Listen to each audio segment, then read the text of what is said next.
All right, looks like everyone is here, so I call to order the Common Council meeting on June 14th at 7:32. First up is the Pledge of Allegiance. Please stand. I pledge allegiance to the flag of the United States of America and to the republic for which it stands, one nation, under God, indivisible, with liberty and justice for all. All right, roll call, please. Alder Allen. Present. Alder Radafrada. Here. Alder Gerhardt. Here. Alder Herbst. Here. Alder Maldonado. Here. Mayor Richardson. Here. Alder Strassman. Here. Alder Udell. Here. Alder Wheeler.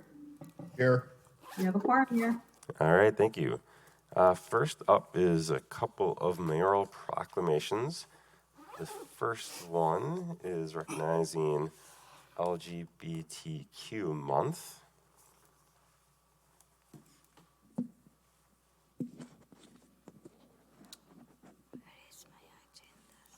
And anyone on council is welcome to join us up front. Doesn't just have to be Randy and myself.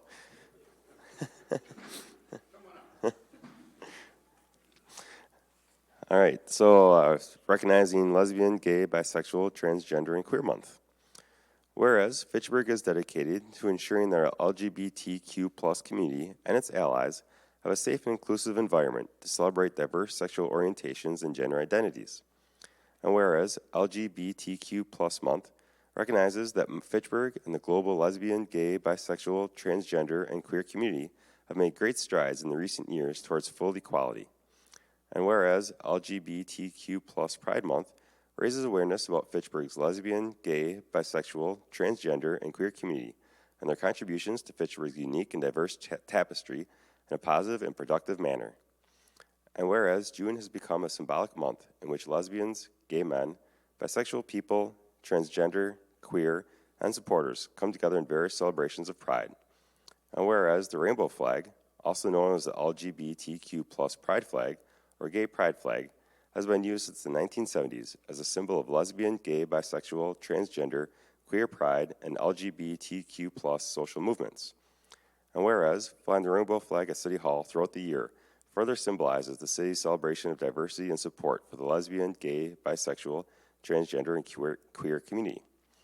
Now therefore be it resolved that I, Aaron Richardson, Mayor of the City of Fitchburg, along with the Fitchburg City Council, issue this proclamation and hereby declare the month of June as LGBTQ plus Pride Month in the City of Fitchburg, and invite everyone to reflect on ways we can all live and work together with a commitment to mutual respect and understanding. Proclaim this 14th day of June, 2022. Some photos for Scott.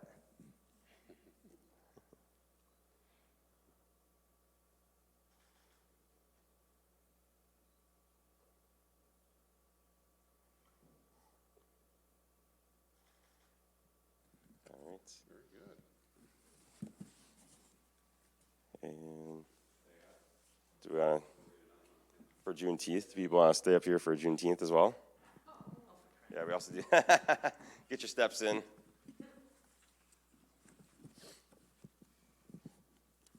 All right, so we're also proclaiming June 19th, 2022 as Juneteenth Celebration Day. Whereas Juneteenth is the day marking the end of slavery in the United States. And whereas when Union Army General Gordon Granger landed at the Texas port city of Galveston in 1865, as the Civil War drew to a close, one of his first actions was to read General Order No. 3, which stated that all slaves are free and that former masters and slaves have absolute equality of personal and property rights. And whereas, following his statement, June 19th, Juneteenth, became the emancipation date of those long suffering for freedom. And whereas, since then, as the oldest known celebration commemorating the end of slavery in America, the tradition of celebrating Juneteenth has remained strong well into the 21st century to recognize the triumph of the human spirit over the cruelty of slavery and to honor the strength, endurance, and faith of African-American ancestors. And whereas it is imperative that citizens in Fitchburg and across our state continue to work towards a more just Wisconsin, as well as join together to acknowledge a time in our history that carried on the nation's ideals of equality and democracy and celebrate the joys of liberty and justice for every American citizen. Now, therefore, be it resolved that I, Mayor Aaron Richardson, along with members of the Fitchburg City Council, do hereby recognize June 19th, 2022 as Juneteenth Celebration Day in the city of Fitchburg, remind individuals of the importance of this, and to celebrate African American history and culture while continuing to promote diversity, equality, and a strong sense of community in our city and state. Proclaim this 14th day of June, 2022. And I know that on June 1st, we'd raise the pride flag in a ceremony outside City Hall. Next Monday at 4 o'clock, we are going to raise the Juneteenth flag as well, and the public is all welcome to join us for that. So thank you all very much. Oh, and official photo.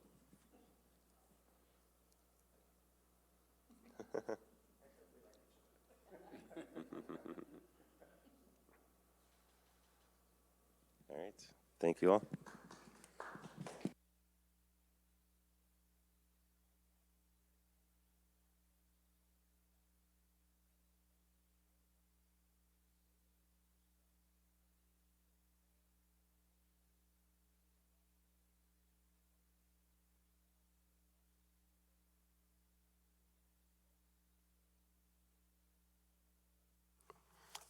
We have one mayoral appointment. Pamela, if you would like to come up to the microphone and just give us a minute or two about who you are and why you're interested in serving on the Commission on Aging Well.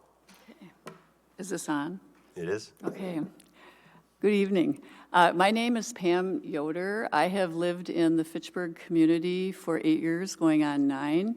I'm a retired superintendent of schools, have been retired since 2020, and fortunately or unfortunately, I retired in COVID. So I was not able at that time to really jump into things. I was used to being very busy. And so having the time to kind of sit back and learn how to relax and really learn about the community, I've really been very thoughtful about the kinds of things I want to be involved in. And this past last few months, I've become familiar with the senior center, which I have to be honest, I had never even been in before. But I was so impressed. I was given a very nice tour by Susie, the person at the main desk, and met all of the staff at the senior center, and was really very, very impressed with the services that are being provided for the seniors in our community. And so as a result of that, I met the director, and she wondered if I might be interested in serving on the Commission for Aging Well. And as I said, I wasn't really willing to just jump into things, but I really like the philosophy of what the commission is doing, because I think it's so very, very important that our community supports our seniors, not only the elderly seniors, but also the baby boomer seniors. I think, we're a growing population, and I think in order to provide opportunities for our community, we really need to have strong support for that. So I'm very excited to be part of the commission and hope that my background and experience will contribute. All right, any questions or comments? Dave? As well, welcome you to the Thank committee. you. I saw you at the last meeting, and thank you for taking the time to support this worthy endeavor. Thank you. All right, is there a motion? Moved by Jay, seconded by Joe. All in favor, say aye. Aye. And opposed, nay? All right, that is approved. Okay, Thank you very I'm much. official then. You are, yep. Thank you very much. Thank you. Congratulations. All right, let's do the consent agenda real quick, and then we'll do the quick thing. Is there a motion to approve the consent agenda? So moved. Moved by Jay, Second. seconded by Randy. Anything people want to pull out? A couple. All right, go ahead, Gabriella. I Put it online. got 4 things. The draft minutes, C2, C4, and C10.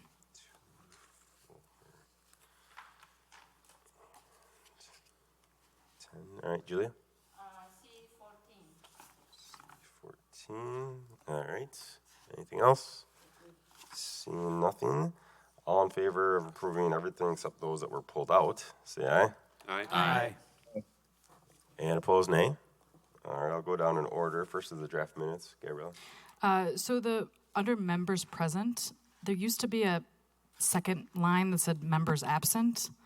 But for this one, it has the designation AWE next to somebody's name, which I think is absent with excuse. Yeah. I just think that's really confusing. I think there should be a separate line for people that are absent because, well, number one, AWE isn't defined, but also you can't say members present and then have someone listed as absent with excuse. So I'd prefer that we keep it the way it was before and have a separate line for people that are absent. And you could designate absent with excuse in that, but we also need to define AWE if we're going to use that acronym. Sure. All right. Do you want to make a... Oh, I'll make a motion to make that change. Second. Seconded by Jay. Any comments? All right. All in favor of approving as amended, say aye. Aye. Opposed, nay. All right, that's approved. All right, what about C2? C2, I'd like to refer to tree advisory, and we don't have to change the refer date. I think there's enough time, though. All right, so are you moving to approve of the addition of tree I advisory? move to refer out with extra referrals of trees advisory. Second. Seconded by, I heard Jay first. All in favor, say aye. Aye. Aye. And opposed, nay. All right, that's approved. What about number 4? C4, I'd like to refer that to tree advisory as well. And I'll move to refer it out to tree advisory in addition. Second. Seconded by Jay. All in favor, say aye. Aye. Aye. Any opposed, nay. All right, and then number 10. I move to refer it out with an additional referral to tree advisory. Second. Seconded by Julia. All in favor, say aye. Aye. Aye. Any opposed? All right, that's approved. How about 14, Julia? Move resolution R-135-22 to Parks Commission 2. Second. All right, seconded by Gabriella. All in favor, say aye. Aye. Aye. And opposed, nay. All right, so that is also approved. Before we do administrator's report, Julia, do you want to do an amendment to the agenda? Julia? Yeah, do you want to amend the agenda? Yes, I would like to move item, 1 second. The new business, 11A, Resolution R-122-22, the Crescent Crossing Park Improvement Proposal, because the people are here and they shouldn't wait until the end of the meeting, so. Second. That's next, all right, seconded by Jay. All in favor of moving the resolution R-122-22 to next on the agenda, say aye. Aye. Anyone opposed? All right. Then do you want to make the motion, Julia? Yeah, I can make it. It's on the line, so. I move for approval of Resolution R-122-22, the Crescent Crossing Park Improvement Proposal. Second. Submitted by Gabriella. Did Park Commission approve? Yes. Did Finance approve? Finance approved. All right. And do you want Scott to talk about Yes, this then? you can, yeah. All right, Scott, go ahead. Good evening, everyone. This is the resolution as we continue to work on the park improvement proposal for the Crescent Crossing development. You may know that actually there's 2 outlots that have now become public park outlots. They're Outlot 7 and Outlot 11. And Crescent Crossing is proposing to do a tot lot in Outlot 7. And they're also proposing to do a neighborhood dog playground in Outlot 11. There is a new way in which we're working through this project. Basically, the development is looking to publicly bid and go through the public bidding process to expedite the development of this park. And at the end of the day, depending on what the costs of the amenities would be, they would receive a credit for those costs. Outlot 7, the pocket park seems to be relatively straightforward. The big question that what we wanted to propose to the council was how they felt about the neighborhood dog playground to make sure that they're in agreement with that and okay with that before we continue to proceed with that work. All right. Julie, anything you want to add at all? No. All right. You don't have anything in, so all right. Available for questions, maybe. All right. Jay, go ahead. Scott, how big is the existing dog park that we have down on Irish Lane? Oh, goodbye, Scott. Scott, come back. Sorry about that. That might be in the 5 to 6 acre size. And you bring up a good point, Jay. This is in theory not a dog a park, if you would. There's really not much open space for running. It's more of a playground, similar to a playground for kids. It's a playground for dogs. So it is a bit of a new concept or new idea, but it is something. And I'm sure Mr. Ellers is there, that the neighborhood is very interested in having. And typically what we'll do in the Parks Department, we really rely on the neighborhood to help us determine the needs and the interests of the residents there. So it really does seem to be a popular a new type of amenity. It certainly isn't a Sunnyside dog park, dog run. It's more of a dog playground, if you would, Jay. Do we know how large that parcel is, that outlot?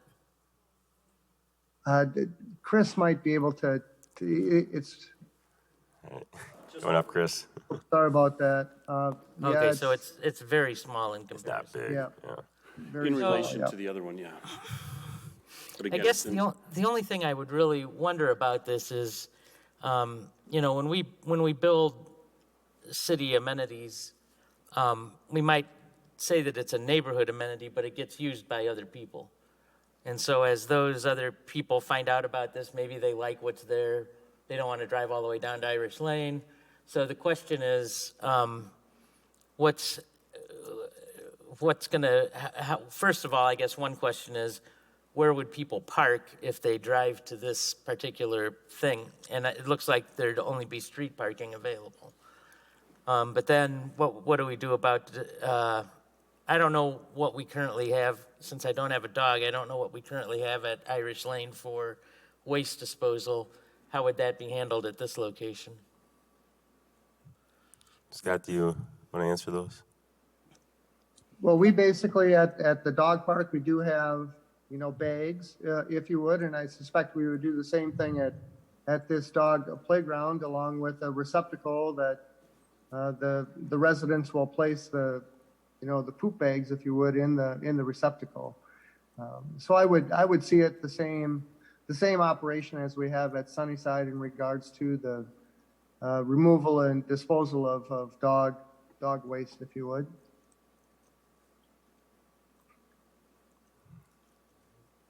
Anything further?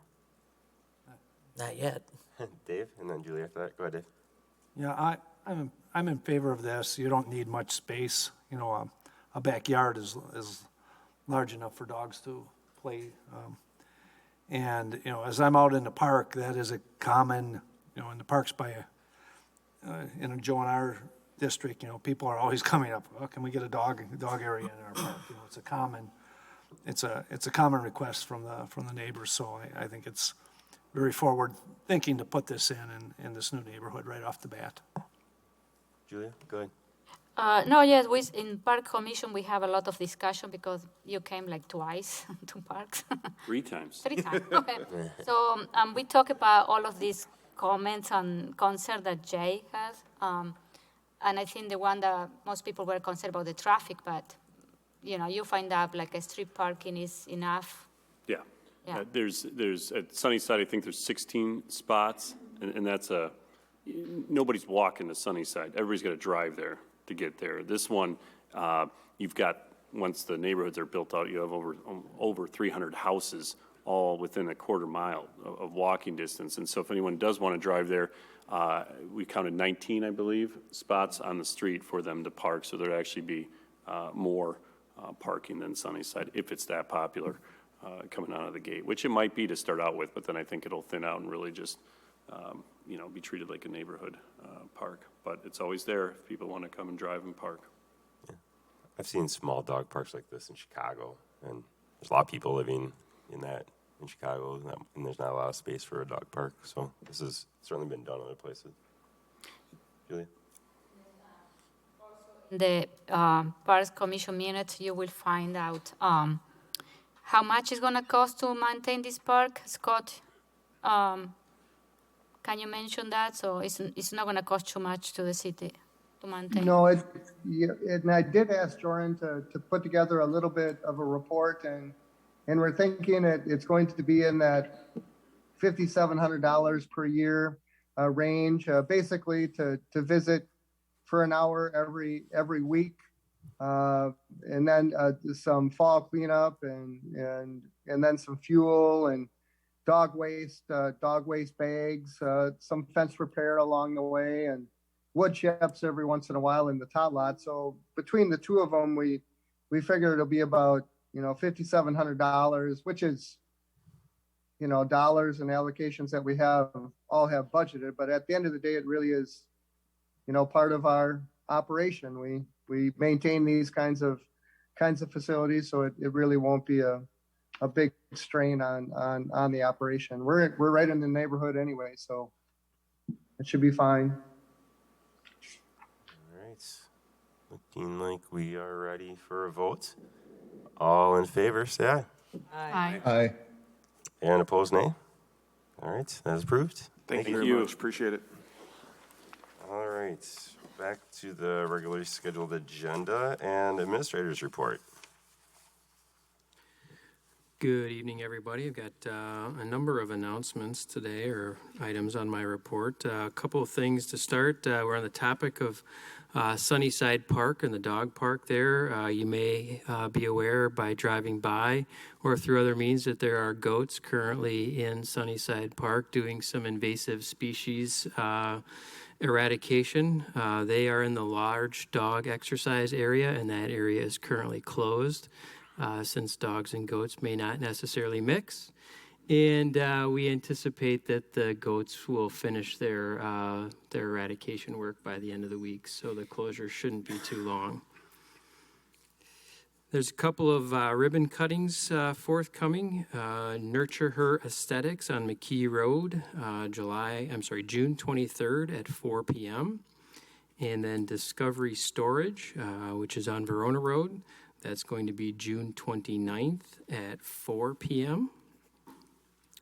There's been a couple of positions filled in the city recently. A deputy city assessor position has been filled as of last week, and an administrative intern position that has also been filled. That'll be largely a summer position. Absentee ballots will be going out via mail by June 23rd.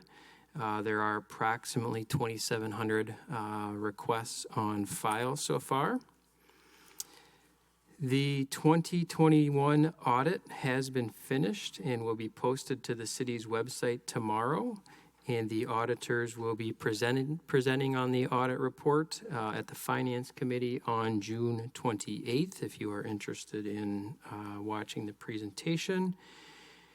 Two remaining items, an update in regards to the Town of Madison Hall that I want to share.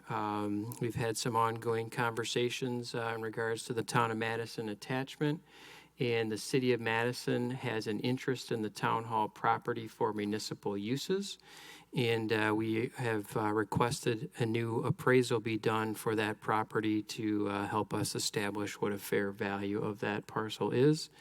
And it's my understanding that the City of Madison will be paying for that appraisal.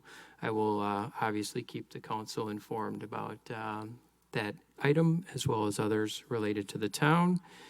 Outreach activities in the Town of Madison are continuing. There was an event tonight that I'd shared with you guys last week that was well attended.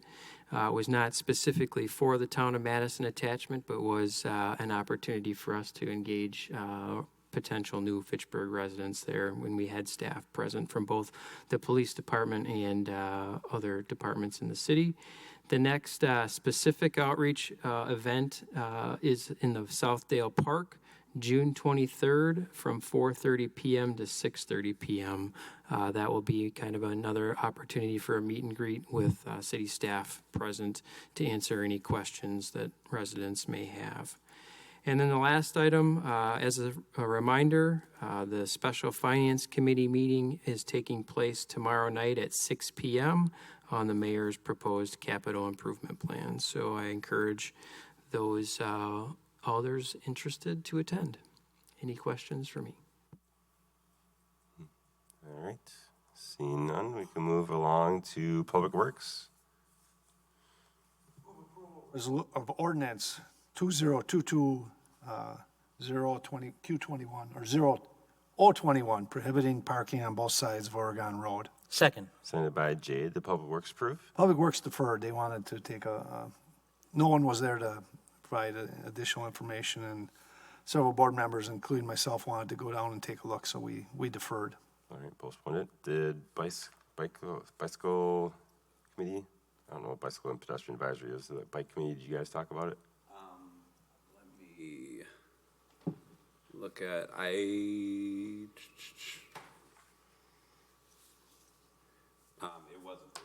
it was approved, yes. All right, transportation and transit. TTC approved with an amendment to remove the yellow paint on the curb. And public safety. Public safety approved with the same amendment to remove the yellow paint. All right. And I believe, Jay, this is yours, so Yeah. go ahead. So this has been an ongoing issue on Oregon Road. We have marked bike lanes, but they aren't signed. So there's just a stripe of 4 feet from the curb for the bike lane, but people are parking in the bike lane, which is already against our ordinance, but because it's not posted, the police department has been reluctant to write tickets there. So this creates a section of our ordinance specifically so when the police department writes a ticket, they can cite the specific ordinance that says this is what you are violating. It also directs the Public Works Department to put signs up. When you leave Oregon Road and move further north, you go into the town of Madison on Ski Lane, and that has the same bike lanes, and it's already signed in the town of Madison.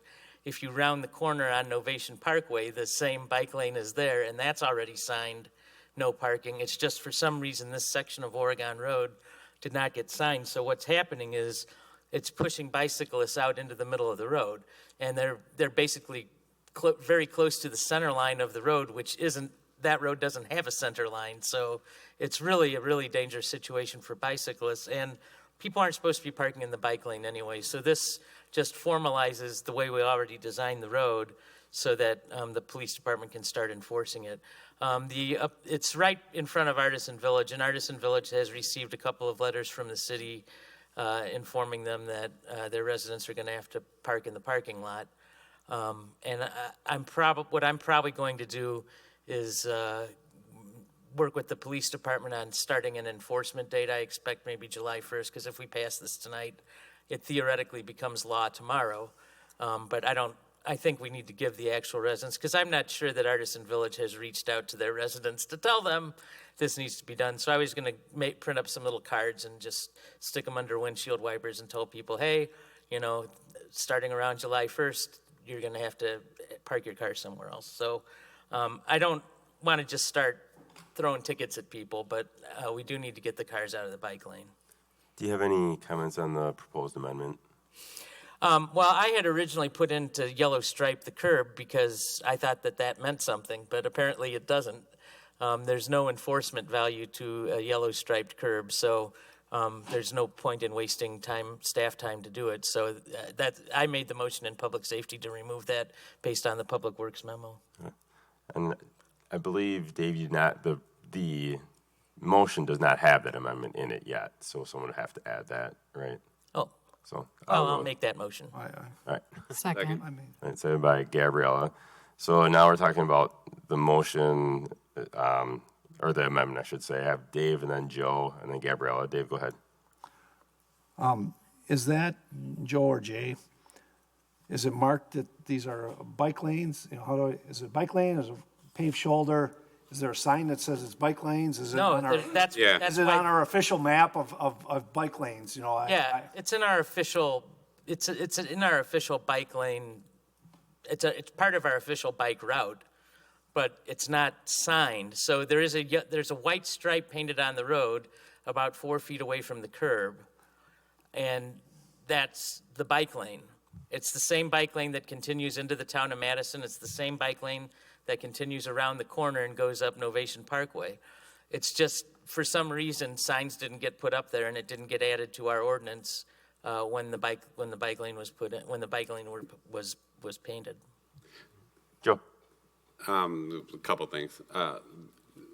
Scott, would it be difficult to just pull up a map so visually we can see it?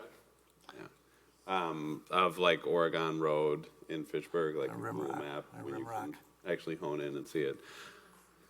I'm looking at it. I just don't want to be selfish and be looking at it by myself while we're talking about it. I mean, it does look like a bike lane, but it's faded, and you know, for I don't know, maybe your average driver, they might not be able to tell. So I guess I would be in favor of putting up signage. I think any time you make things more visible and kind of easily navigable, it helps.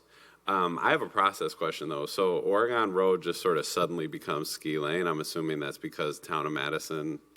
At the border, yeah. Yeah, so I guess two questions. One, will we sort of be applying this to our newfound area? It's already applied there. It's already applied there. Okay, so we'll just be taking that on. Okay, that was the only clarifying question I had. I'm good.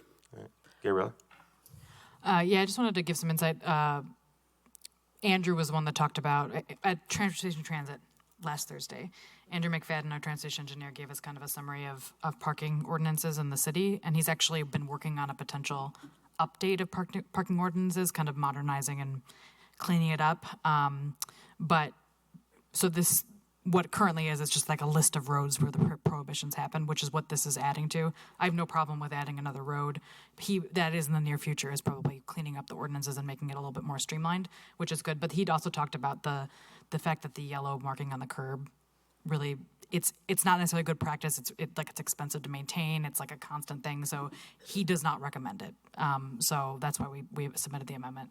So I support that. And just wanted to give you some extra. If anyone's interested, there is a presentation in TTC about what he's working on. And there was also a public meeting in relation to public parking ordinances relatively recently. Okay, great. Anyone else? All right, seeing nothing else, first we have the amendment, and that is to, I believe, is to remove the requirement for yellow on the curb. So all in favor of the amendment, say aye. Aye. Aye. And opposed, nay. All right, so that amendment passes. Any further discussion, Joe? Yeah, I just want to point out that on the Google Maps images, there's actually a bunch of cars parked there.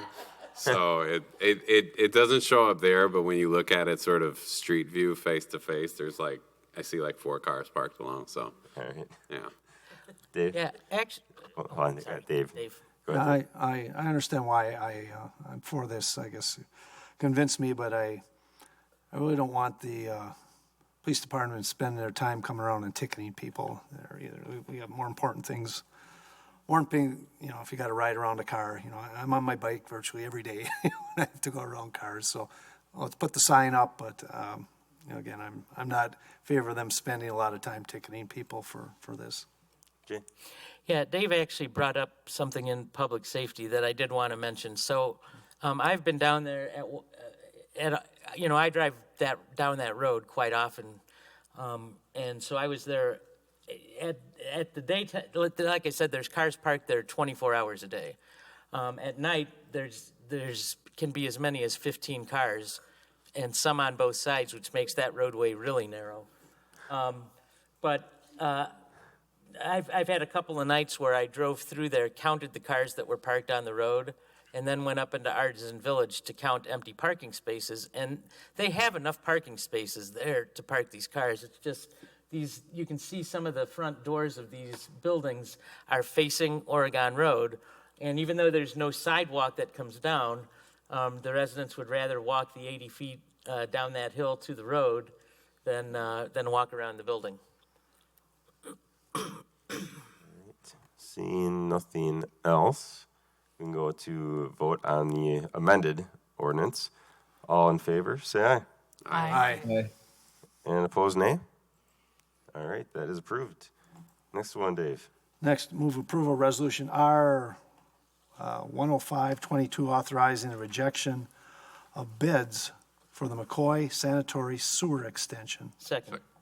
Made by Jay. What did Public Works do? Public Works approved the rejection. All right, and Finance? Finance approved. Approved the rejection. That's It's a little correct. bit weird to do it that way, but anything you want to talk about, Dave, on this? Well, the bids came in, we only had one bidder, and it was a little over twice the estimate. And as we went through the line items, there's a disconnect between what we were thinking and that contractor. So, we've done this in the past. We've cleaned up our spec a little, and that's what the engineering department plans to do, right? Maybe write a little more detailed specification and put it out for bids in the fall. All right. Any comments, Jay? Yeah, Dave, I know there's been a few of these rejection of bids lately. Is there something that we need to do internally? I know there's been a couple of these where we've only had one bidder. Yeah. And this might be the second or third time where we've had specifications that weren't quite right. Is there something we need to do internally so we can get these things done the first time? That's a good question. I would probably defer back to Administrator Brecklin on that. Our staff is very busy, and they do a pretty, in my opinion, a pretty detailed spec on these things. And sometimes we run into a bidding situation, Jay, where that particular work, that those contractors are busy all over the place, which, you see a lot of subdivisions going up and, with that underground work going on, and we maybe just get caught in a bad spot, but, there may be other times where it's something we haven't done in the past. The example you're giving was the grubbing of the trees along Lacey Road in that bid, and, well, that's not something we do that a lot. The ones that we do a lot, I think the bid is pretty, the bid is pretty clean and precise, and I felt that way on this one. I think we're maybe just getting caught with, lack of suppliers due to demand right now. All right, I've got Gabriella and then Julia after that. I asked the same question in finance, and Misty also pointed out, she also didn't have the answer, but she pointed out that we're also bidding a lot more projects right now because the city's growing. So it could just be a coincidence, the fact we're seeing more of them because there's more projects. As a percentage, it's not maybe changing a whole lot. Yeah. Doing a lot more. Yeah. Yeah, I would echo that, and we have a lot of new people in the group too. I feel like I need to be. Julia? They're doing a good job. I think we just need to be patient once in a while when these happen. So my question is for Dave. Here it said that Public Works will redesign this extension and rebid for fall construction. So do you think that when we go for rebid this project, we will be able to start the construction in fall, or it's going to be extended to next year? I do not know that, Okay. Julia. I'll have to ask maybe Administrator Bruck. Yeah, I can answer that maybe. I asked Bill that question today already, and he does still anticipate that they'll be able to get the work completed this year. Good question. Thank you for asking. Don't see anything else. So all in favor of rejecting, say aye. Aye. And opposed, nay. All right, that is passing, I guess. It's not really approving. Next one. Dave. Next, approval of Resolution R I 122. think you actually want to postpone to June 28th. I would. Okay, so move to We defer. postpone. So I'd move for postponement or deferral of Resolution R 11022, authorizing a surcharge document for 2024 snowplows. Second. All right, sent by Jay. You want to speak to this? You want I can speak to it. The vendors, they are citing supply chain problems. I think they're throwing a lot of things in. They threw in the traffic through the Suez Canal. I don't know what. Many things. When we looked at it, we were uncomfortable.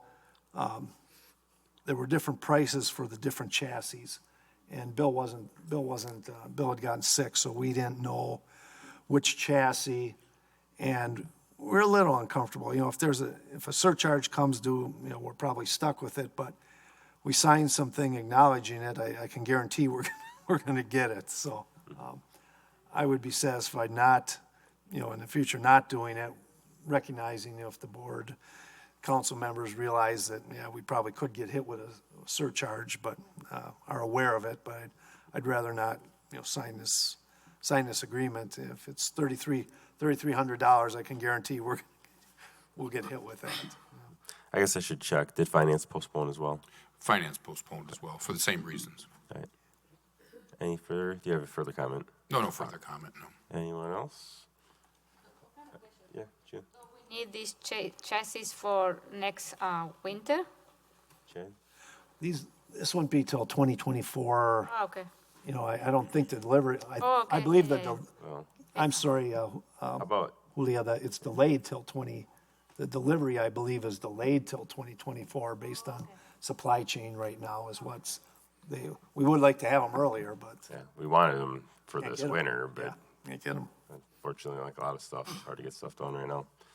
All right, so all in favor of postponing to June 28th, say aye. Aye. And opposed, nay? All right, that is postponed. Next one, Dave?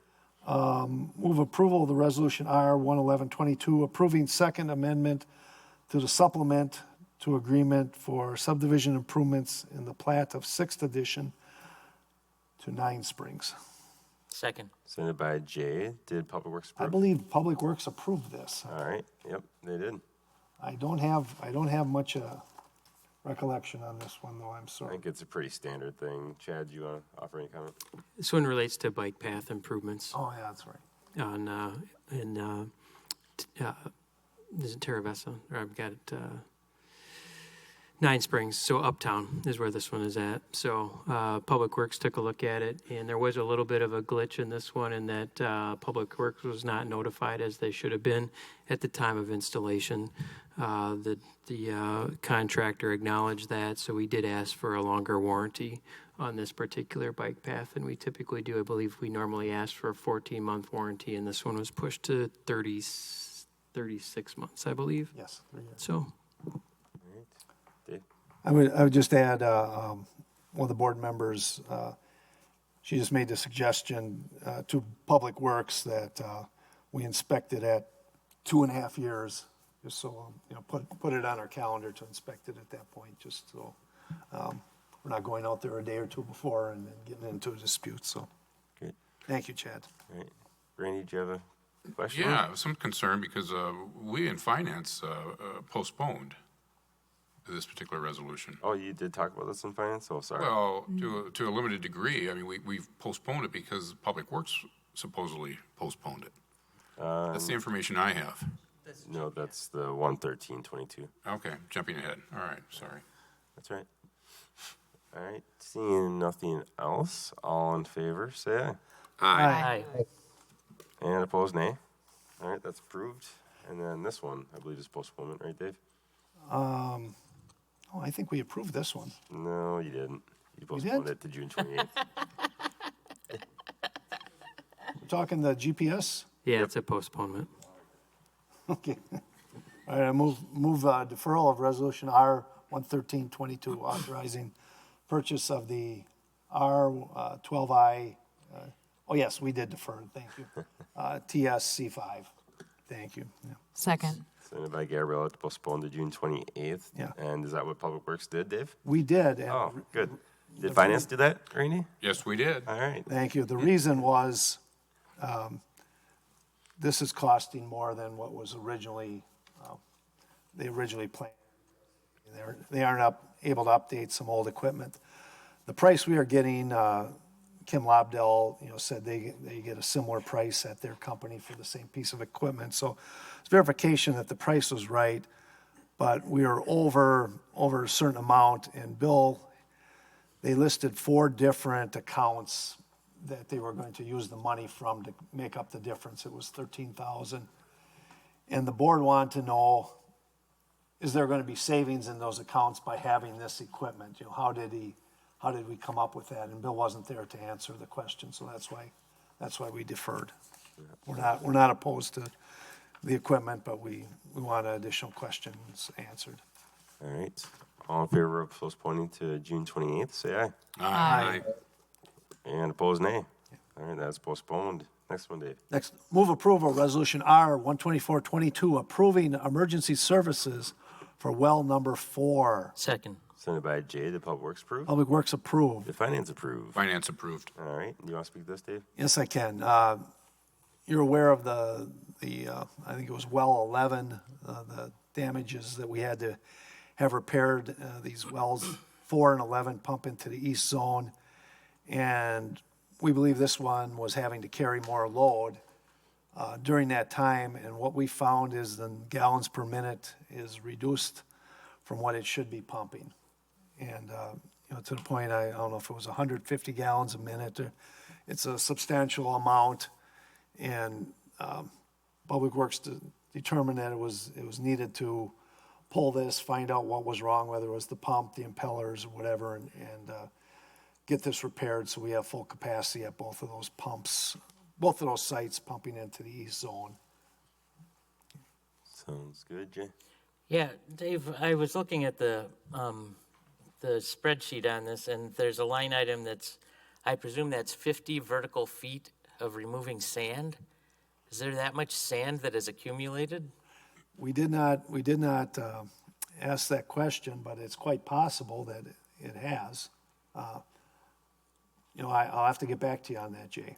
It's, when we've done these projects in the past, it has not been unusual for us to having to go down, to move some sand to get additional depth below the pump, to have more water in the column to pull up. So, Well, let me get back to you on that. I'm sure if there's that much sand, that's going to wear on the impeller and everything else that's involved with this. It might be, if it's down far enough, sometimes you're not moving it. It depends on the turbulence in the well. I don't have a good answer for you. Let me find out and I'll email you back, Jay, or I'll email council once I talk to Bill about it. Jared, go ahead. Yeah, I mean, I certainly can reach out. I don't know as though we know how much sand is in there because we're not sure what's causing the drop in capacity. So that's going to be something we hope to find out as the contractor gets in there and actually pulls the well apart and identifies what may be causing the drop in capacity. Dave? Just want to add one thing. The contractor that we use is very competent. We've used them in the past. It's a bit of a roll of the dice. How much is this going to cost? And I wish I was wrong, but I suspect they'll get in there and find something that we didn't anticipate, and we may have a change order on this. It's painful. I wish I could do something about it, but we have to have our wells running for both safety and fire safety and supplying our residents. So we have to get it done. All right. But expect it could cost more, I guess, is what I'm telling you. Julia? So if I don't know, sometimes this information is confidential, but which area of the city this well serve? The east, what's called the east zone. No, I don't know what. Chad, do you have a sense of that, which neighborhoods it would be?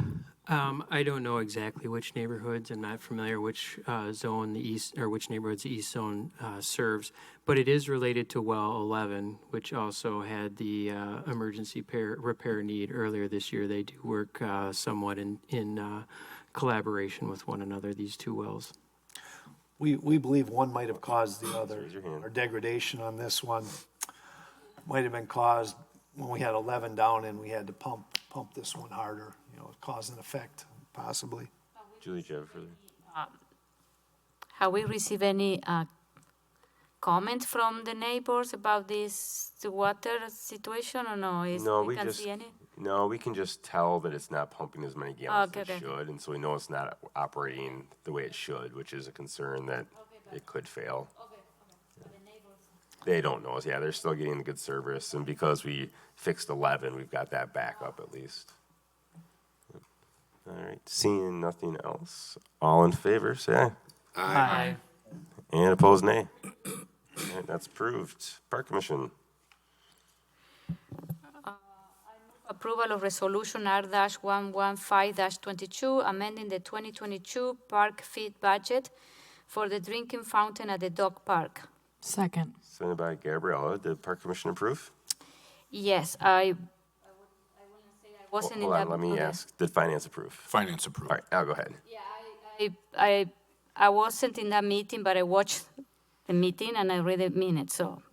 So Scott is here because there are a lot of pieces in this. So the Fitchburg Dog Park advocates have requested that the Parks Department install a drinking fountain in the sunny side park as an additional amenity for the user of that park.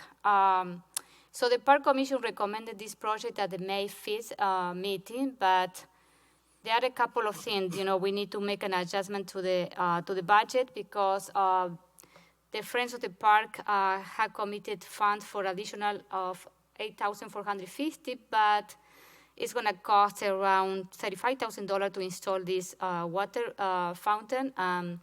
The rest, the difference, will come from one of the restricted Artisan Village Fund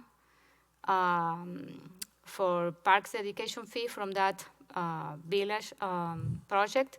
So this is why we need to do an amendment to the budget. But I don't know, Scott, you want to mention, because there are some restrictions because we don't have water there, so we need to pump the water from a well that is there, and so there is a lot of issue with that. So Yeah. Scott, do you want to add something? Sure. Well, basically, what the project will entail is to get power to the existing water well that we have there in order to get the water to come up through the drinking fountain. We're thinking that we're going to probably have to do some repair to the pressure tank there, and then certainly we have to apply or purchase the drinking fountain itself. So there are, drinking fountains. There is some infrastructure that goes into the installation of them. We do have it there basically, but we still got to get power there, and it does cost some dollars. And maybe just a bit of a clarification: there was a water drinking fountain included in the master plan for Sunnyside, but what they were proposing was a hand pump. But when staff did some research on that, we felt that it really did need to have electricity so that we can, because we'll have to test the well, and if we have issues, we'll have to flush the well, and it would just be more advantageous for us to have power at the site. So, All right. I will also mention, because this is budget amendment, this does need 2/3 majority to pass. I've got Jay and then Joe after that. Go ahead, Jay. Scott, I've got a few questions. So is this the well that was serving the house that used to be there? Yes. I believe so, Jay. So I believe so. This well has not functioned in many years. Nope, but we did have it tested because that was the first round of diligence that we wanted to do. We did have it tested, and the well tested fine. So that was the first thing that we did before we continued with the project. And we're confident that the casing is not cracked. I mean, because that's been a long. How deep is that well? 60, 80 feet? Well, I couldn't tell you, Jay, but I know Joran, and we've got our well people out there, and we definitely took a close look at it to determine. And actually, the pump that was there didn't work, so we grabbed a pump from Greenfield, I believe, and we put it down there and worked it and all those kinds of things. So we did do our diligence along with the testing of the water to make sure that it was still a viable well for this drinking fountain. So the pressure tank, we believe, is faulty? Well, I'm thinking we're going to have to repair that. And that, I guess, is we wanted to make sure, it may be okay, but we're in talking to our well folks. They're thinking that you might want to put an amount in there for that pressure tank potentially being repaired. Well, most of this type of well it's an underground pressure tank, right? Correct. So most of these kinds of wells are basically going to be a tank filled with air, you push water in there and it compresses the air, and that provides the pressure to push the water out. They don't, if it's an underground tank, they don't usually have a bladder in them. So if that tank is not holding pressure, you're going to have to replace the tank. And I don't know that the amount you've got in here is going to be enough for replacing the tank. We did calculate that and asked the well people what it would take to repair it and the cost. So those are the dollars that we included in the budget. We do have a $5,000 contingency included in the project. So the total cost is $40,000 for the entire project. Okay, well, if they can do it for that price, rock and roll, baby. All right, Joe. 2 questions. One, what is the Artisan Village FIL fund? And then 2, I'm sorry, there was a lot of technical language, so it was really hard for me to understand this last conversation. Is there a time sensitivity or urgency for this to happen this year as opposed to it being put in next year's budget? Is Misty there? No, she's not. Well, first off, the Artesian Village Fianlua Fund, that is one of the senior housing developments that we recently, the city recently developed, and included in that development, there's a fund of $452,971, and we are able to use those types of fee in lieu dedication funds for community parks, which we classify Sunnyside as a community park. So it is eligible for that use. And then as far as the urgency, Joe, the 4,800 and the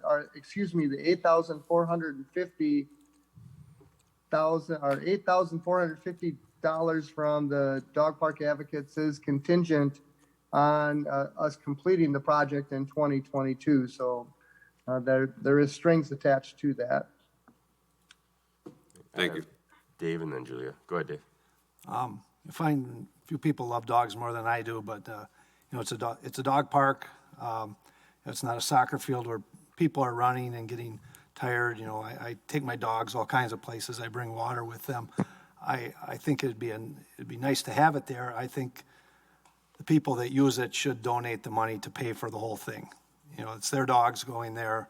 I just, all the things we got going on to have to get water for dogs, I have a hard time, and few people that love dogs more than me, that's all. Julia, go ahead.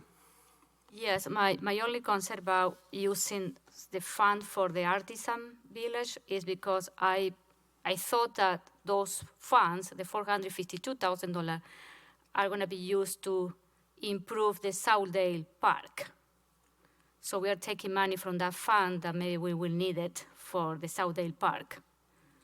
So that one is my concern, so people understand, we are taking money from, so.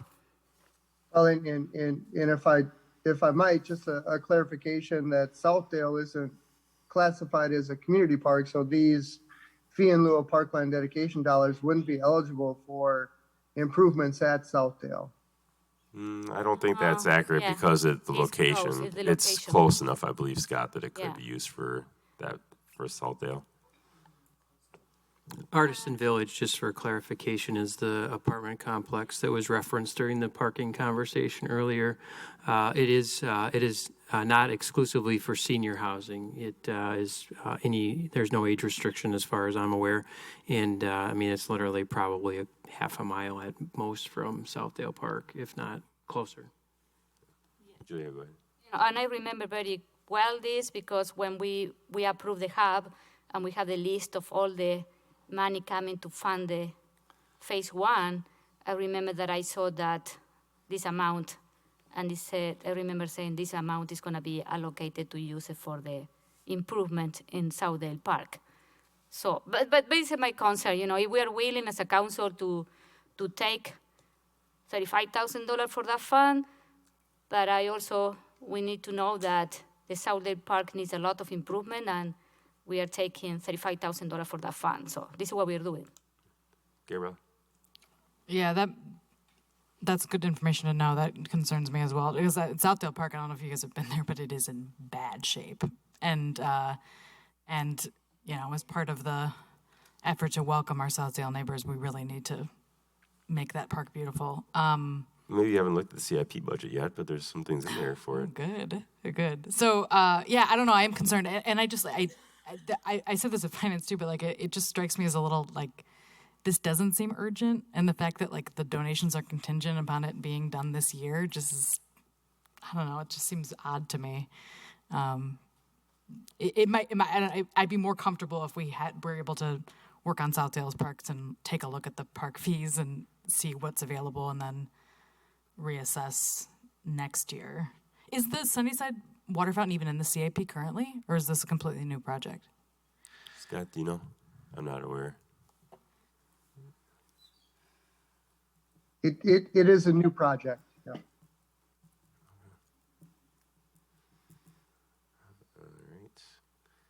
All right. Jay?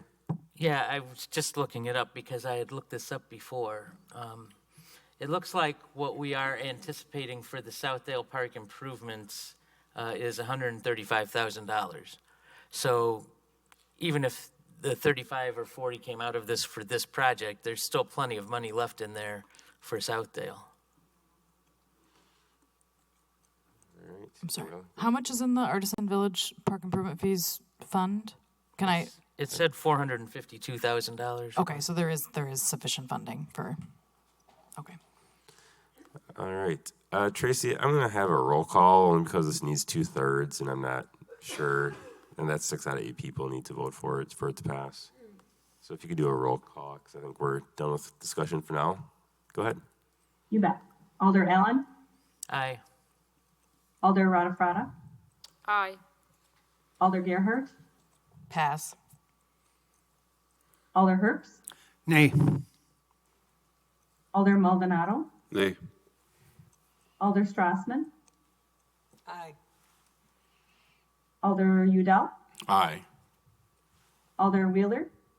Aye. Alder Gerhart? Abstain. Abstain. All right. Then it fails, I believe, because we It didn't have failed. 6 yes. All right. That fails. It fails. It fails. You need 6 people to approve it. That's only 5. Yep, we have 5.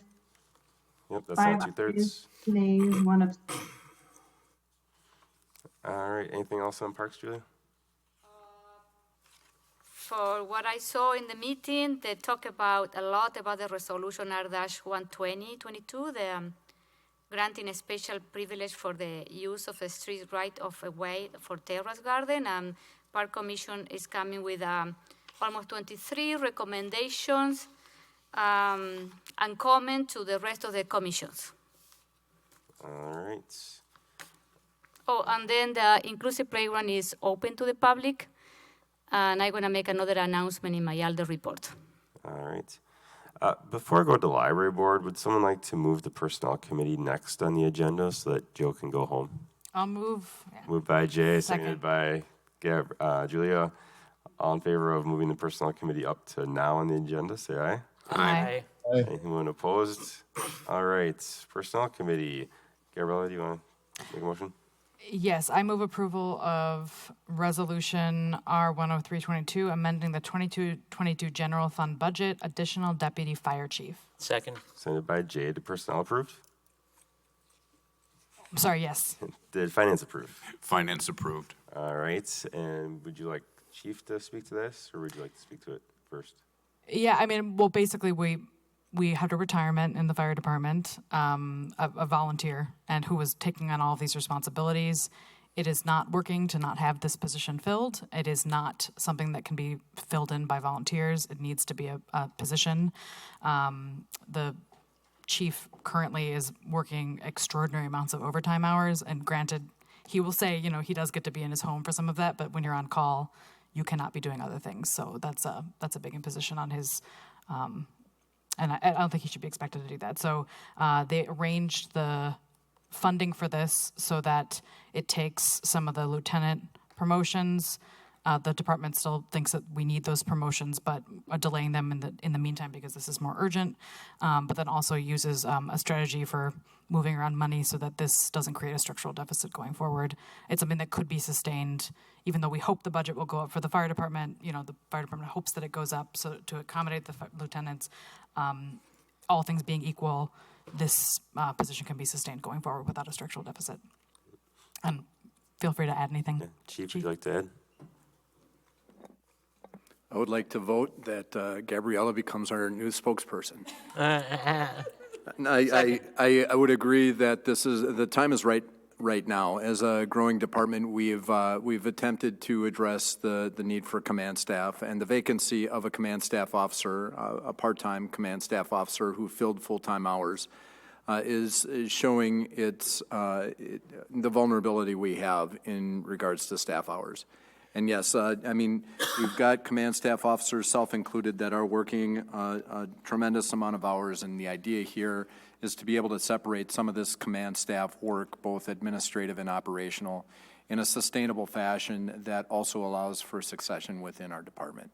So I'll pause because Gabriella did a great job of addressing some of the nuances, but I would be more than happy to answer more questions. All right, I got Jay and then Joe after that, and then Dave. Go ahead, Jay. Yeah, just one quick question, Chief. Are you anticipating that this position will be filled by an existing staff person, or are you expecting to do a recruitment? So initially, I believe that we do have internal candidates, at least a candidate that would be qualified to handle this position, which then creates additional openings throughout the organization. So the intent is to open it up internally first. That was the preferred method, creating transfers throughout the organization. Joe, go ahead. Sure. I don't necessarily have an articulate way to say this, but I did about a month and a half ago visit the department, one of the fire stations, and did like a morning, and the stress level and it's visible among both career firefighters and volunteer firefighters. So I just want to say that I support this. Fully encourage the rest of the council to actually go and see the department and talk to the staff to really kind of understand how critical this is. And just having seen all the fires that have happened and the good work that the department does, this is a need. It's not a want. All right, Dave, go ahead, and then Julie after that. Chief, who are the other? You have another deputy chief right now. Do you have one or do you have two? I have one career deputy chief, that being Deputy Chief Chad Grossen. Okay. I have two division chiefs that are paid on call, paid on premises, and they have full-time jobs outside of the fire department. The idea of them taking on this role was actually questioned, but they would not be able to fit it in to their day-to-day and their family life. So it is worth evaluating the career perspective of this position. It does give me the ability to delegate at a variety of different levels. And with delegation comes completed work because we can share the ownership of everything operational. Thank you. Julia. Yes, I want to make the same comment that I did in personnel, so you will know. So I am all in favor of this position, but I really don't like that we are using the lieutenant promotion, the $22,000 to fund, this, the position. I think, I don't know why we cannot use the $22,000, that gap, use it from the POC fund, the whole amount, instead of removing those positions, because if we don't, we are going to be in a square one. And it took us almost 3 or 4 years to approve those positions. And I am very concerned that it was a need last year to have this lieutenant promotion approved.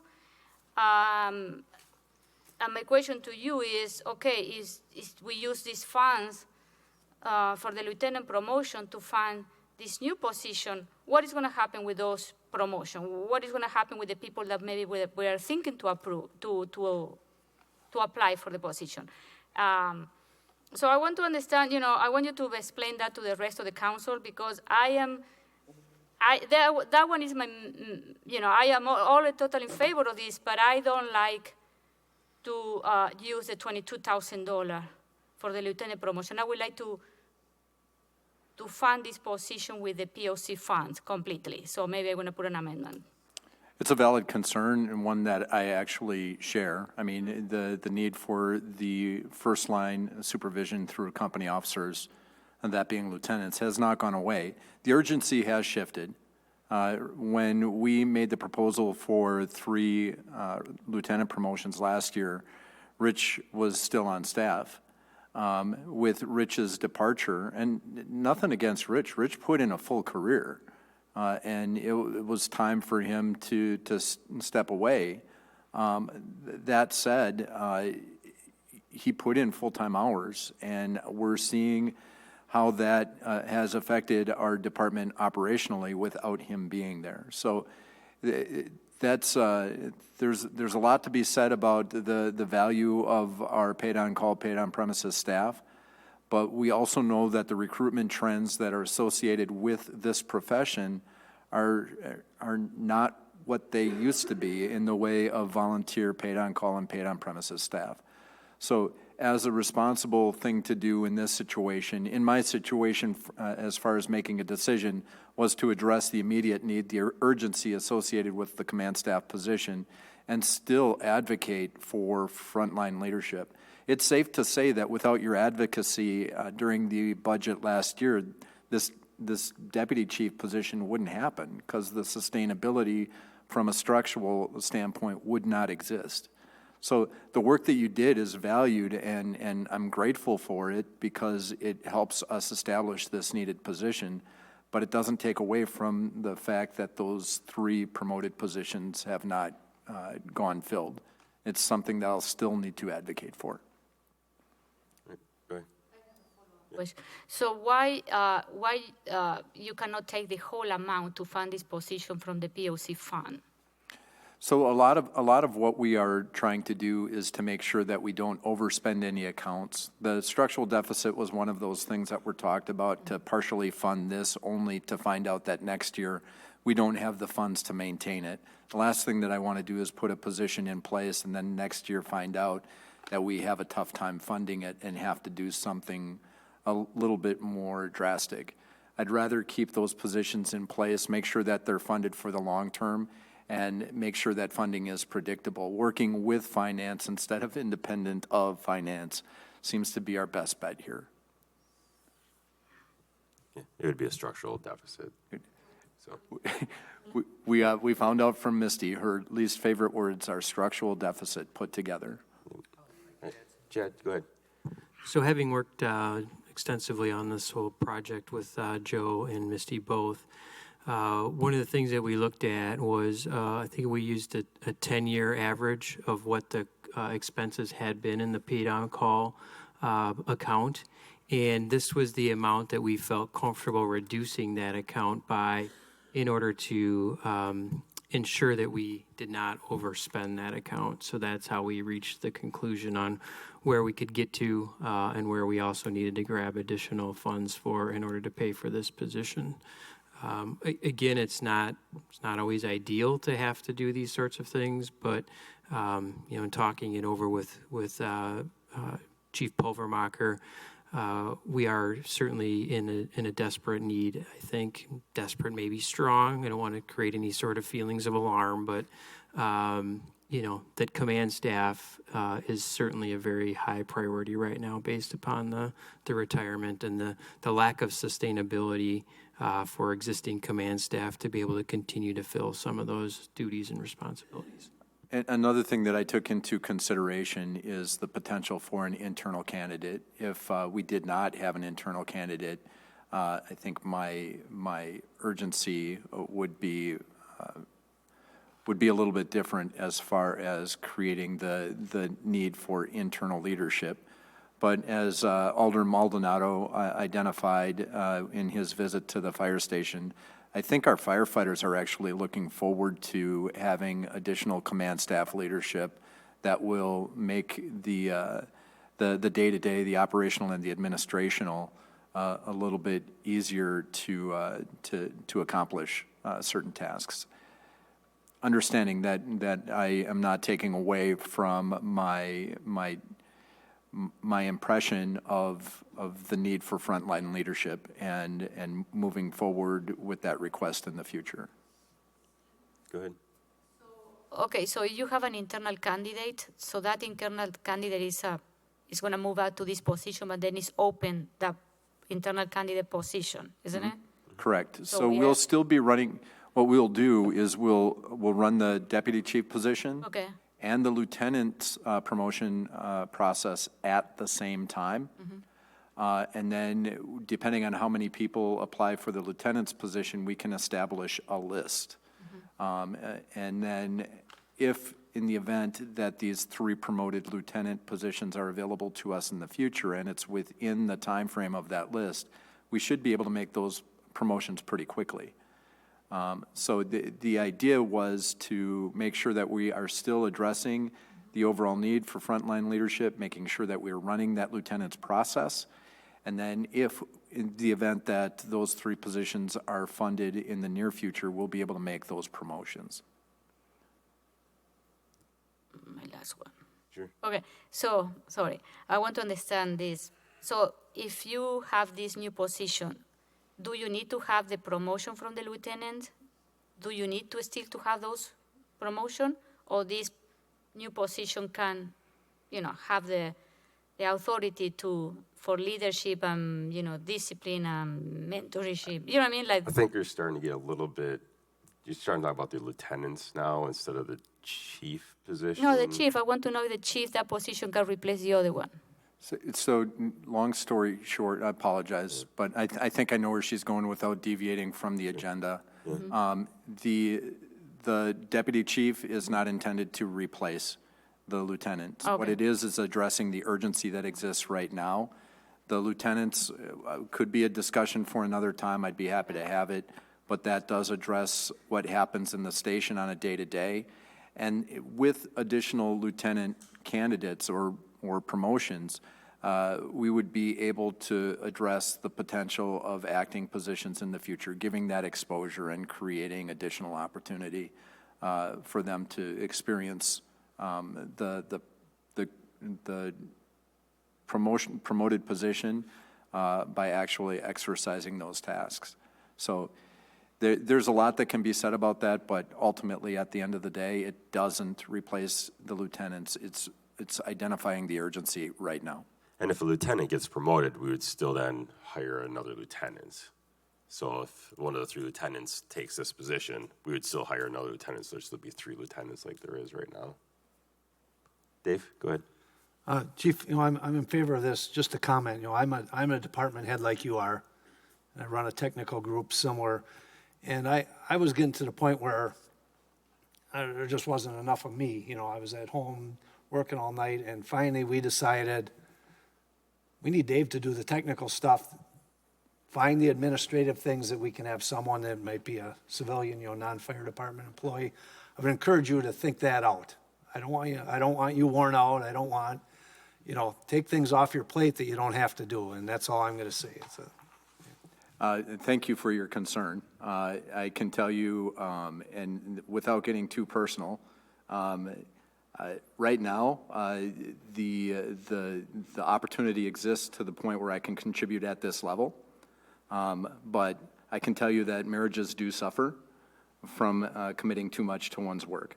And that has happened in my life, so I'll leave it at that. I am in a position right now where I can hopefully prevent that from happening elsewhere in my organization. And the intent is to limit that exposure moving forward. Thank you. All right, seeing nothing else, we can go ahead and vote. All in favor, say aye. Aye. And opposed, nay. All right, that is approved. Thank you. Thank you. Anything else for personnel? Yeah. So we discussed a bilingual incentive draft policy and procedure.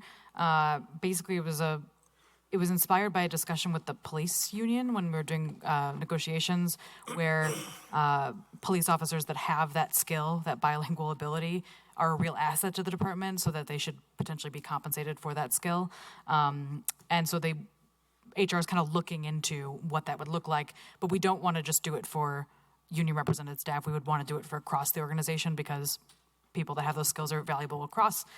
So we're looking at potentially doing Spanish, Hmong, and ASL, languages that would be getting a bonus. It'd be tested by a third party. They'd have to, be qualified in order to get tested. It'd be a verbal test, not a written test. 14 people said they'd be interested in taking the test if we did it. They were all be for Spanish specifically. And you should note too that, and I think a lot of us know this, about 33% of Southdale residents speak primarily Spanish. So we're gonna have more Spanish-speaking residents coming into in soon. So and it would be somewhere potentially between 50 cents and $1. So looking into that, potentially looking at it for an addition to the budget for this coming budget year. But obviously it's waiting until we can have the budget available for it, but being explored.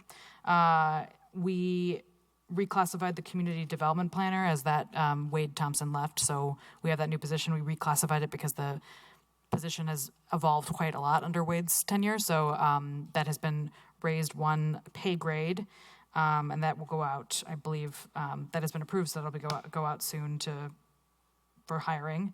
And we also discussed several employee handbook updates, which were reviewed and approved. You can see what those are in the packet if you need to. And then discussed some other sort of HR initiatives. There is the city always does a great, Sarah Olson always does a great kind of summary of everything that's happening in HR. So that's valuable. If anyone's interested, we can send that out very easily. And then we also had the Diversity, Equity, Inclusion Employee Resource Group is working on a staff climate survey for internal staff. So that's something that's coming in the near future. And we also had a nice discussion about potentially doing an equity audit, what that would look like in the future. Sun Prairie has done that recently, looking at across the organization. And then also had a short discussion about potentially having maybe an ad hoc committee about diversity, equity, inclusion that could analyze all sorts of aspects of that issue. So early discussions, but that's what happened at Personnel. Okay. Joe, do you have a question? Okay. All right, we can jump back to the regular agenda and library board. All right, Commission on Aging Well. Move approval of Resolution R 11622, amending 2022 donations fund and capital projects fund budgets, the senior center patio. Second. Sent by Gabriella. Did Commission on Aging approve? Commission on Aging approved. Did Finance approve? Finance approved. Did Public Works approve? Public Works approved. All right, and this is another one that is amending the budget, so it does need a 2/3 vote. Do you want to speak to this, Dave? I will, and maybe Chad can bail me out, but Jill has decided that the best to fundraise, she's asking for permission to fundraise the $30,000 for the patio. The Friends are, I believe, 10,000 they'll match, and so they're looking to raise another 10,000 to come up with the 30, and so it doesn't really affect they're going to get money through donations for this worthy endeavor. So that's the big and small of it. Chad, I don't know if you want to. Yeah, the only thing I'll add, Aldo Herbst, you did summarize it quite well, is that this was also considered during the ARPA and TID spending plan conversation and was one of the priorities that did make the final list, so to speak. But in further evaluation, again, Jill has identified that the fundraising route may be more appropriate path to take. So that's what this is looking to accomplish. And as Aldo Herbst had mentioned, the total fundraising at this point in time would be a $10,000 fundraise, since there's already $10,000 existing from legacy funds in the senior center, and then a match of $10,000 from the Friends. Joe? Yeah, I'm supportive. The only thing I would just say is with some of these votes, I've seen inconsistency in terms of like when that 2/3 vote comes out with donations. I think there was a meeting maybe a month ago where we were getting a donation, and we didn't have a two-thirds vote. So I just wanted to kind of put that on record that, you know, whatever it is, we need to stick to it. And I'm of the personal opinion that if the cost is neutral, we shouldn't need a two-thirds amendment, but I know Misty's not here to speak to it, so. This one isn't cost neutral because we're essentially, as a city, we're not going to put money towards it, so it's going to be all contributions. So that's why it's not considered neutral and why it needs a two-thirds. It's a little unique because it's taking money away instead of adding money to it, like some of the other things. Chad, do you want to add to that? Yeah, so in the referral sheet, it mentions Section 10-47C of Municipal Ordinance, which is where the two-thirds vote of the council is required because it does alter total revenue and or expenditures in any particular fund. And you probably noticed that during the discussion on the deputy fire chief position that a two-thirds vote was not required, and that's because there was no altering in the total revenue or expenditure in the overall budget. So that's what triggers the need for a two-thirds vote versus a simple majority. All right, seeing nothing else, we can go right to a vote then. All in favor, say aye. Aye. Aye. Anyone opposed? All right, then that would meet the two-thirds vote, and that is approved. Anything else on Commission on Aging? Well, A lot of activity, a lot of parties. You know, things have picked up quite a bit from where they were last year. So exciting things going on in Fitchburg. Also tonight, you saw in your packet, we had our biennial review or approval of all the liquor licenses. So that went on tonight. great. All right, RCC. So we were introduced, we had our meeting last night. We were introduced to our new environmental engineer, Ben Schulte, full-time replacing Claudia Guy. He's got a lot of experience in municipal and private engineering in a variety of things, but has a strong background in stormwater, which is great. He comes from Rupert Melke, so he's worked on some City of Fitchburg projects, but they're a well-trusted firm. He actually, I think, worked a little bit on the Lake Barney project, so he has some background there. And then we talked about the sustainability plan. Phil Groupie's working on an RFP that's getting close to being finished, so that could go out in the near future. A couple of events at the library that were relevant to RCC that we talked about. On June 23rd, from 6:30 to 8, there's going to be an MGNE event talking about electric vehicles, and that's in the parking lot of the Fitchburg Library. And then on July 12th, from 2 to 3 p.m., there's going to be a trash lab event, which is kind of, it's funner than it sounds. But, yeah, it's kind of like it's meant for kids, young kids, kind of like get them excited about trash and recycling, and I've seen pictures of what they do. It looks really great. So fun things for the kiddos, and then. At the upcoming Committee of the Whole, RCC will be giving a presentation about the work that they've been doing over the past couple of years. I think you guys will be pretty excited to see some of the stuff. In particular, they're going to share about the Aldo Leopold Recycling Initiative, which was started by RCC members, and it's been going on for close to a decade now. And they've generated grant money, and they've done like a recycling initiative across all of MMSD. And it started in Aldo Leopold, and they're still doing it to this day. And anyway, they'll share a little about that there. I think it's pretty fantastic. It's something we should be really proud of. And then stormwater update, the Cheryl Drive storm sewer improvements, that has a 90% plans. The final plan should be in the next couple of weeks, probably a bid out in September with the construction to start soon after that. So probably this year, but in the fall.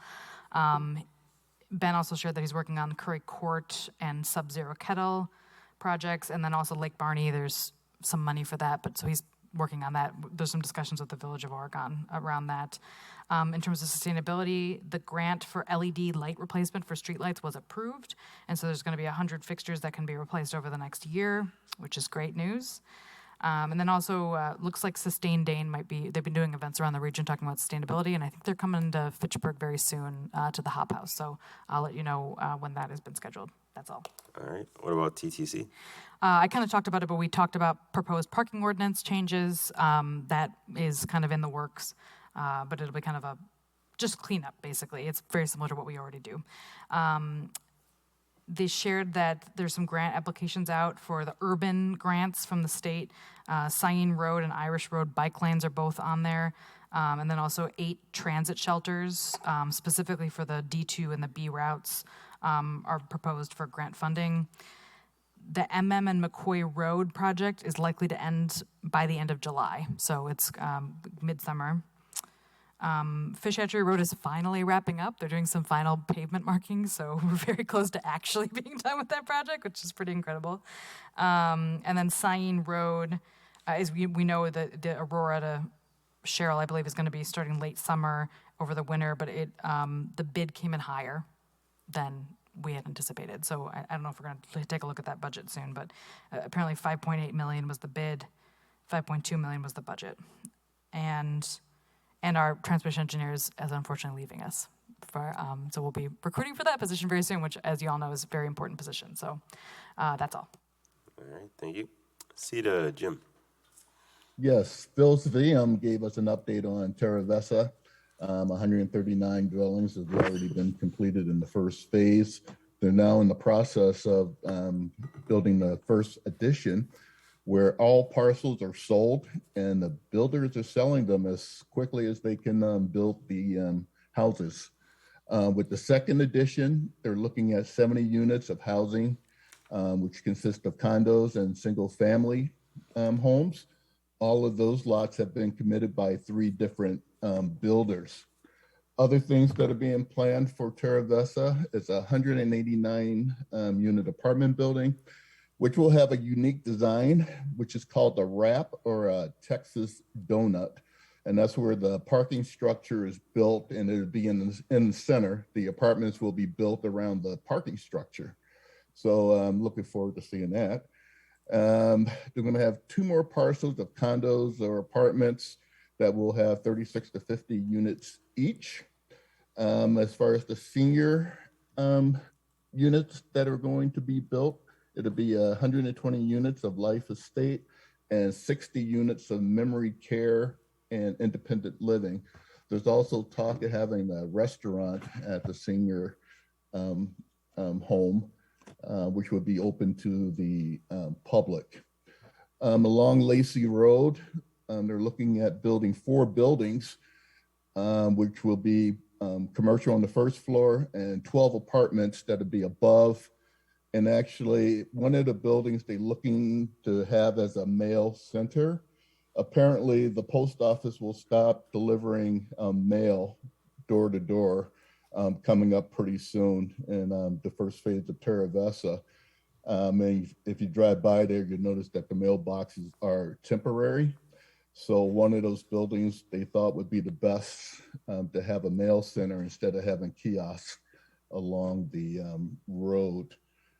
Let me see. Mariposa Child Care, that's full, and they're looking to expand. Then he talked about the Forest Edge School, which actually is a very environmentally friendly. There's no gas line going into the school. Heating and cooling is done by geothermal. If you actually look at a picture of the roof of the building, the majority of the roof is covered by solar panels. Then he showed us a presentation on a place in McQuantico, which they're calling an agri-hood. And that's where a community is actually being built around a farm. And the reason he did that, saying that in the future, maybe Fitchburg can do some of this farm to table operation in our open spaces and have developments built around that. So I think that's all, unless I missed something. Randy, did I get it all? No, very detailed. Thank you. All right, moving along to Ag and Rural Affairs. We have not met in several months, but we are meeting next week, Tuesday, June 21st. All right, what about EMS? We meet Thursday. All right, Bike Committee. Julie? Or sorry, Joe? Yeah, I got it.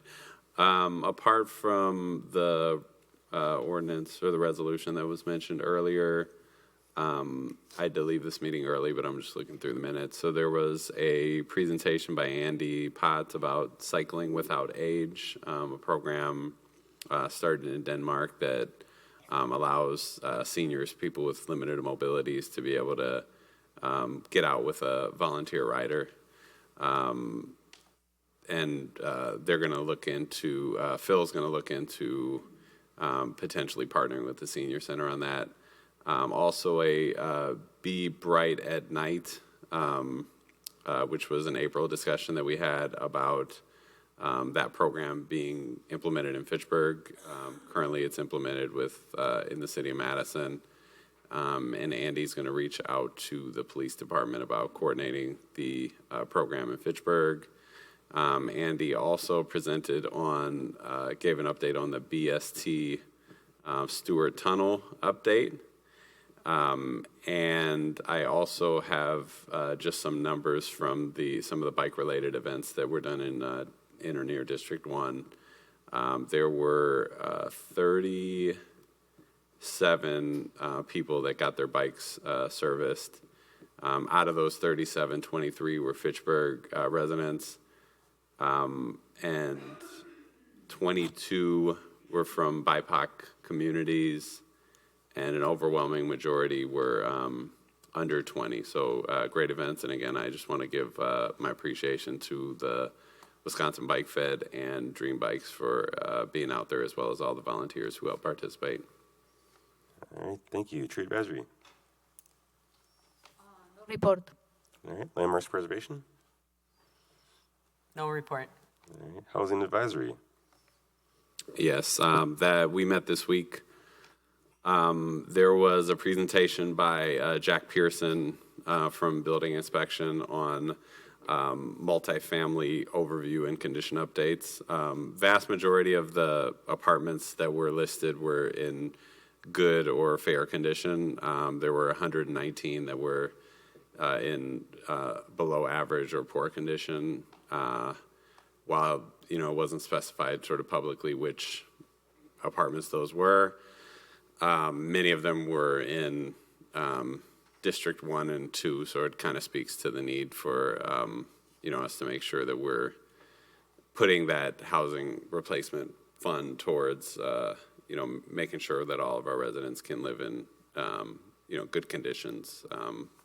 And Jack definitely stressed that whatever your income bracket is, race, age, ability level, everybody should be able to have a decent way of living. So I appreciated the part of that conversation I was at least in on for.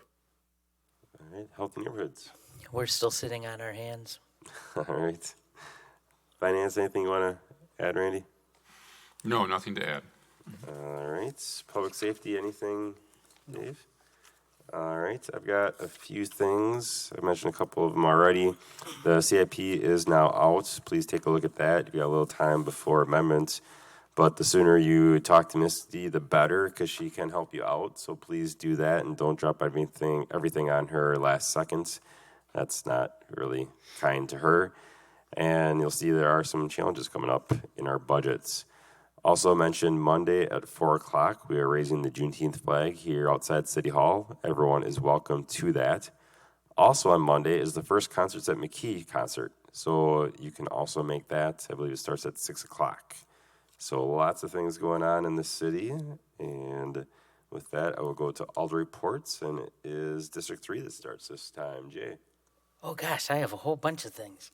So the first thing I want to mention, I could have put this under library board, but I decided to put it under District 3.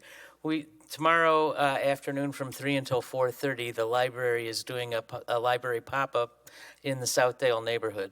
So if you have a chance to stop by, they'll be there talking to the residents about the services the library provides and all that, and they will have some interpreters there. Also, next week, on the 23rd, from 4:30 until 6, is the first of July, August, September, 3. The first of 3 Fun in the Park events at the Southdale. 4? Okay. Well, he's telling me 4. So whatever it is, it's the first one. Next week on Thursday in the Southdale Park. Again, trying to connect with our neighbors prior to them being part of the city. I also wanted to personally thank the council last week for the unanimous vote on the Amendment 16C for the Southdale bus route. Our action did make a difference because when the plan went to the Transportation and Planning Board, it did not go there with a staff recommendation. As you'll recall, when Mike was here, Mike from Metro, he was all wanting 16B. We're not going to recommend 16C no matter what. And basically what happened is our action got that amendment to the Transportation and Policy Planning Board without a recommendation from staff. So they recommended our 16C amendment. The Madison City Council approved it last Tuesday. So the Metro redesign has been approved with that amendment. They also approved the D2 amendment that Gabriella was working on.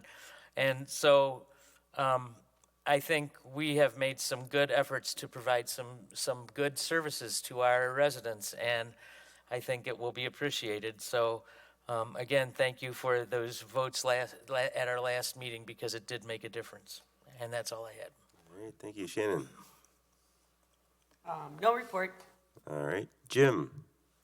No report. All right, Randy. Yes, I'm just going to follow up with Alder Allen, his comments.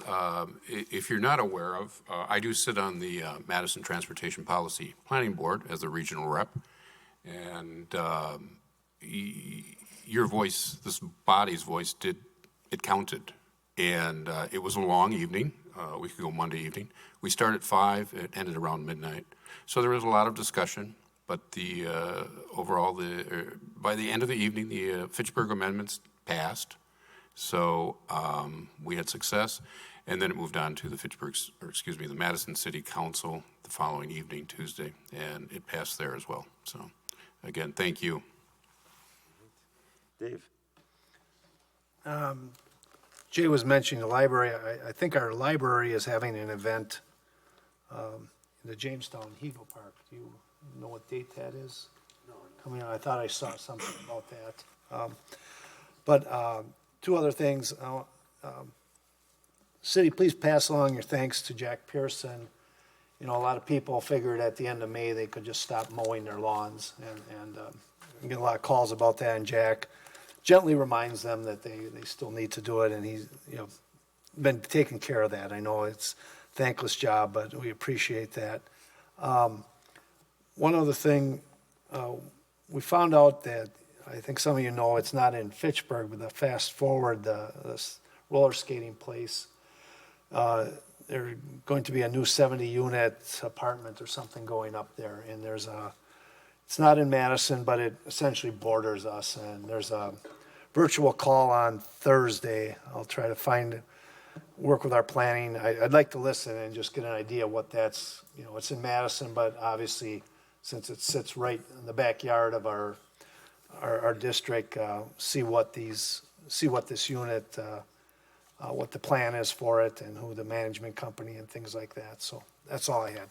All right, Joe. I'm going to take a cue from Jay's playbook and shout out my son. He finished 4th in sectionals in track at Verona High School. So I haven't challenged him to a foot race in a really long time, and I don't think I ever will because he would smoke me. So just shout out to Aiden. Also want to say there is an event this Thursday at the Boys and Girls Club. It's a restorative justice summit. It's statewide. We're going to be bringing youth and adults from throughout the state to kind of learn about and participate in restorative justice practices. We're going to have a national speaker, Eric Butler from the Bay Area. So it should be a great event, and I'm glad it's happening here in our community. All right, thank you. Julia. Yes, so I want to mention that the inclusive playground is open. Then tomorrow, also there are some traction in the news because we were contacted by 2 channels, and they are going to interview the city, the people involved in the inclusive playground. One interview is going to be on June 16 at 6 o'clock in the morning, and the other one is going to be next week. I think it's Channel 3. I don't remember. Yeah, the 22nd. I think it's at 5:45 in the morning. We need to be in the park. So, but so that one is good press for the park. And then the Inclusive Playground team, we met last week, and we have a save the date. So I want all of you to put in your calendar.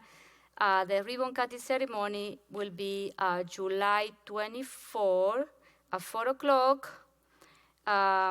Save the date, and then we are going to send you more like a formal invitation with some of the activity that we are planning for that date. So stay tuned. So that's it. July. All right. Joe, did you have something you forgot to? Yeah, I keep forgetting to mention this at different meetings.